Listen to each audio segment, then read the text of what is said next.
મિત્રો, સ્વાગત છે તમારું આજના નવા વિડીયોની અંદર. આજના વિડીયોની અંદર આપણે જોશું કે 10 મોટા સમાચાર શું છે. એ પહેલા જો તમે ચેનલની અંદર નવા છો તો ચેનલને સબસ્ક્રાઇબ જરૂરથી કરી દેજો અને ચેનલને બીજા લોકો સુધી પણ શેર કરજો, એટલે તમને રોજબરોજના 10 મોટા સમાચાર મળતા રહે. સૌથી મોટા સમાચાર છે કૃષિ રાહત પેકેજને લઈને. ગુજરાત સરકાર દ્વારા પાક નુકસાનની સહાય માટે 10,000 કરોડના કૃષિ પેકેજની જાહેરાત કરવામાં આવી હતી. આ સહાય પિયત અને બિનપિયત બંને પાક માટે આપવામાં આવે છે અને 2 હેક્ટરની મર્યાદામાં પ્રતિ હેક્ટર 22,000 રૂપિયા ચૂકવાશે. એમાંથી 16,500 ગામના ખેડૂતોને આ લાભ મળશે અને આ સહાય પેકેજનો લાભ આપવા 14મી નવેમ્બરના રોજ 12 કલાકથી 15 દિવસ સુધી અરજી સ્વીકારવામાં આવી રહી હતી. જોકે હવે આ અરજીની સમય મર્યાદામાં 7 દિવસનો વધારો કરવામાં આવ્યો છે. કૃષિ સહાયનો લાભ લેવા માટે ગુજરાતના ખેડૂતો 5 ડિસેમ્બર સુધી ઓનલાઈન અરજી કરી શકશે તેવી જાહેરાત કરવામાં આવી છે અને મુખ્યપ્રધાન ભૂપેન્દ્ર પટેલના માર્ગદર્શન હેઠળ તથા ડેપ્યુટી મુખ્યપ્રધાન હર્ષ સંઘવીની સલાહ બાદ આ નિર્ણય લેવામાં આવ્યો છે.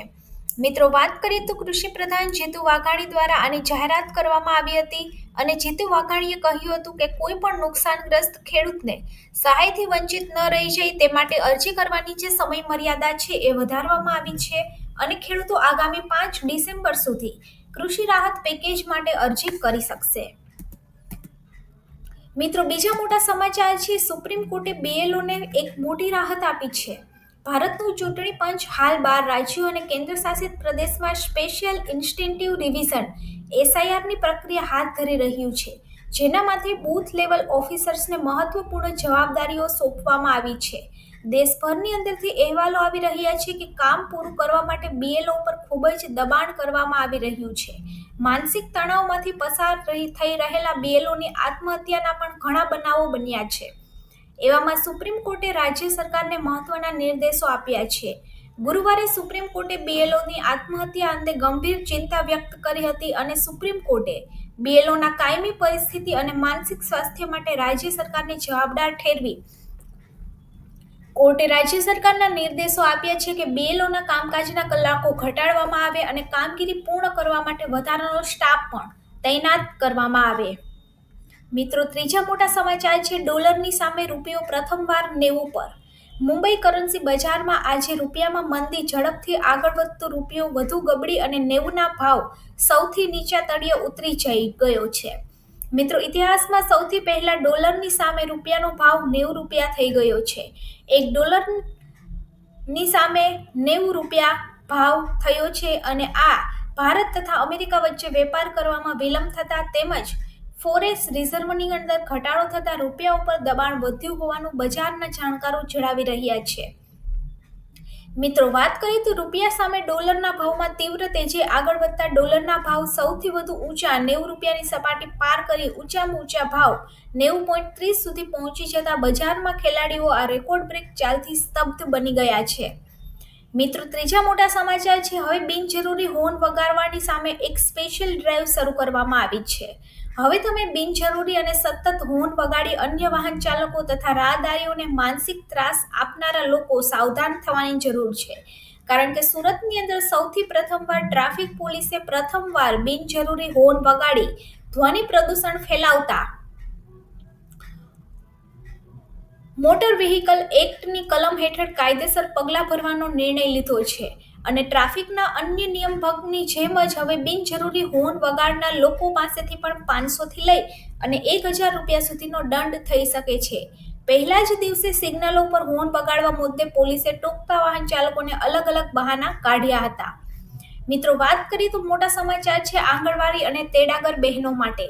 ગાંધીનગર ખાતે મુખ્યમંત્રી ભૂપેન્દ્ર પટેલની અધ્યક્ષતામાં આંગણવાડી કાર્યકરોને નિમણૂક પત્ર એનાયતનો સમારોહ ભવ્ય રીતે યોજાયો હતો, જેમાં રાજ્યની 9,000થી વધુ આંગણવાડી અને તેડાગર બહેનોને રોજગારીની નવી તક મળતા હર્ષોલ્લાસનો માહોલ સર્જાયો હતો.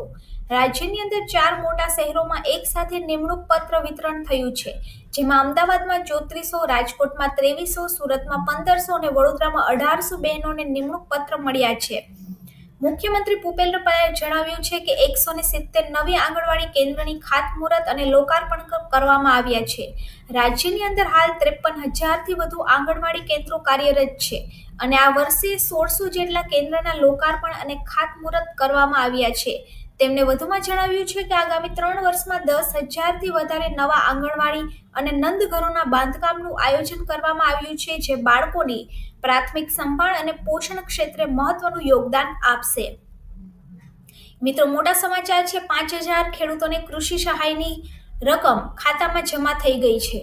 ઓગસ્ટ મહિનાની અંદર થયેલા ભારે વરસાદની તરાજી સર્જી હતી અને ચોમાસુ પાકને સંપૂર્ણ ધોવાઈ જતા ખેડૂતોને ભારે નુકસાન વેઠવાનો વારો આવ્યો હતો. જ્યારે ગત રોજ સુધી જિલ્લાની અંદર 68,000 અરજીઓમાંથી 30,000 અરજી મંજૂર કરાઈ છે અને માત્ર 9,000 ખેડૂતોને 14.70 કરોડની સહાય ચૂકવાઈ છે. ત્યારે કૃષિ વિભાગે માત્ર 24 જ કલાકમાં 5,000 ખેડૂતોની અરજી મંજૂર કરી હોવાની જાહેરાત પણ કરી છે અને એક દિવસની અંદર 4,000 જેટલા ખેડૂતોને 12 કરોડની રકમ મળી હોવાનું જાણવા મળ્યું છે. મિત્રો, વાત કરીએ તો 40 લાખ મતદારોના નામ હવે કપાઈ જશે. ગુજરાતની અંદર મતદાન યાદી સુધારણાની ડિજિટલાઇઝેશનની 90% કામગીરી પૂર્ણ થઈ ગઈ છે. નવી મતદાન યાદી જાહેર થશે ત્યારે ગુજરાતમાં 40 લાખ જેટલા મતદાનના નામ કપાઈ જાય તેવું ચિત્ર સામે આવી રહ્યું છે. હાલની સ્થિતિ પ્રમાણે 15 લાખથી વધુ મૃત લોકો છે કે જેમના ચૂંટણી કાર્ડ હજી પણ ચાલુ છે. 21 લાખથી વધુ કાયમી સ્થળાંતરિત, જ્યારે 2.68 લાખથી વધુ મતદારો રિપીટેડ, એમ કુલ 40 લાખ મતદારના નામ કમી થશે.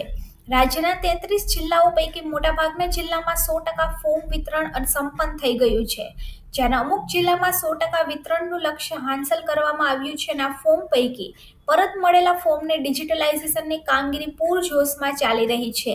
મિત્રો, આ પૈકી 2 વિધાનસભાના મતવિસ્તારમાં ડિજિટાઇઝેશનની 100% પ્રક્રિયા પૂર્ણ થઈ ગઈ છે. મિત્રો, વાત કરીએ તો મોટા સમાચાર છે વીજ ચોરીને લઈને. ધાંગધ્રા તાલુકામાં અલગ અલગ ગામમાં મોટા પાયે વીજ ચોરી થતું હોવાનું વ્યાપક ફરિયાદો ઉઠાવવા પામી હતી, જેને ધ્યાનમાં લઈ અને ધાંગધ્રાના પીજીવીસીએલ તંત્રની ટીમો દ્વારા ધાંગધ્રા શહેર તેમજ ગ્રામ્ય વિસ્તારમાં વીજ ચોરી અંગે સરપ્રાઇઝ ચેકિંગ હાથ ધરવામાં આવ્યું હતું. ધાંગધ્રા શહેર અને ગ્રામ્ય વિસ્તારમાં પીજીવીસીએલની કુલ 48 ટીમો દ્વારા વહેલી સવારથી વીજ ચેકિંગ હાથ ધરાયું હતું. પીજીવીસીએલની ટીમો અલગ અલગ વિસ્તારની અંદર 460 જેટલા વીજ કનેક્શન તપાસ્યા, તેમાંથી 102 જોડાણની અંદર ગેરરીતિ સામે આવી. પીજીવીસીએલની ટીમોએ વીજ ચોરી કરનાર શખ્સોને કુલ 44.50 લાખ રૂપિયાનો દંડ ફટકાર્યો હતો. અત્રે ઉલ્લેખનીય છે કે ધાંગધ્રા વિસ્તારની અંદર વધતા જતા ગેરકાયદેસર વીજ કનેક્શનો અને વીજ ચોરીના કારણે કેટલાક વિસ્તારની અંદર વીજ પુરવઠો વારંવાર ક્ષતિ સર્જાય છે, જેના કારણે સમયસર વીજ વપરાશનું બિલ ભરતા રહીશોને વારંવાર મુશ્કેલીનો સામનો કરવો પડે છે. તો આવી રીતે હજુ પણ ગુજરાતની અંદર વીજ ચોરી થઈ રહી છે. મિત્રો, વાત કરીએ તો 1.25 લાખ ખેડૂતોના ખાતાની અંદર 400 રૂપિયા જમા કરવામાં આવ્યા છે. સૌરાષ્ટ્રની અંદર દિવાળી બાદ થયેલા કમોસમી વરસાદને કારણે ખેડૂતોએ ખેતીની અંદર ભારે નુકસાન વેઠવું પડ્યું હતું, જે અન્વયે સરકાર દ્વારા તાત્કાલિક સર્વેની કામગીરી હાથ ધરવામાં આવી હતી અને અંદાજ પ્રમાણે સરકારે ₹10,000 કરોડનું કૃષિ રાહત પેકેજ પણ જાહેર કર્યું હતું. અપૂરતું હોવાથી આક્રોશ ફેલાયો હતો, જેના ગણકાર્યા વગર ખેડૂતોની અરજી સ્વીકારવાનું ચાલુ રાખવામાં આવ્યું છે. મિત્રો, વાત કરીએ તો રાજકોટ સહિત 6 જિલ્લામાં અત્યાર સુધીમાં 1.25 લાખ ખેડૂતના ખાતામાં 400 કરોડથી વધુની સહાય જમા કરી દેવામાં આવી છે.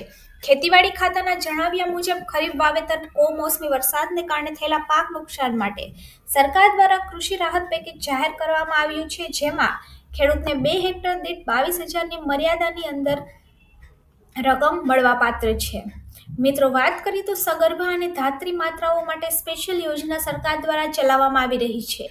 એપ્રિલ 2024થી સમગ્ર રાજ્યની અંદર શરૂ થયેલી નમોશ્રી યોજનાની અંદર ફક્ત 9 મહિનામાં 3.11 લાખ સગર્ભા અને ધાત્રી માતાઓ માટે આશીર્વાદરૂપ બની છે. નમોશ્રી યોજના શરૂ થયાના 9 મહિનામાં 3.11 લાખથી વધુ લાભાર્થી અને અંદાજિત 71 કરોડથી વધુની નાણાકીય સહાય ચૂકવવામાં આવી છે. સગર્ભા તથા ધાત્રી બહેનોને તબક્કાવાર 12,000 રૂપિયાની સહાય ચૂકવાઈ છે અને ગુજરાતની અંદર દર વર્ષે અંદાજિત 12 લાખ જેટલા નવજાત માતાઓને પૂરતા પ્રમાણમાં પોષણ આપવા માટે રાજ્ય સરકાર કટિબદ્ધ છે. આ યોજનાથી પોષણની સાથે માતા તથા નવજાત શિશુને આરોગ્ય સુરક્ષા પ્રદાન કરવામાં આવે છે. આ યોજનાનો લાભ મેળવવા માટે સગર્ભા માતા તેઓના નજીકના સરકારી આરોગ્ય કેન્દ્ર અથવા તો સ્ત્રી આરોગ્ય કાર્યકર અથવા તો આશાનો સંપર્ક કરી શકે છે. મિત્રો, આ હતા આજના 10 મોટા સમાચાર. સમાચાર સારા લાગ્યા હોય તો આપણી ચેનલને સબસ્ક્રાઇબ કરી દેજો અને આપણી ચેનલની અંદર જે ન્યૂઝ છે એને વધારેમાં વધારે લોકો સુધી શેર કરી દેજો.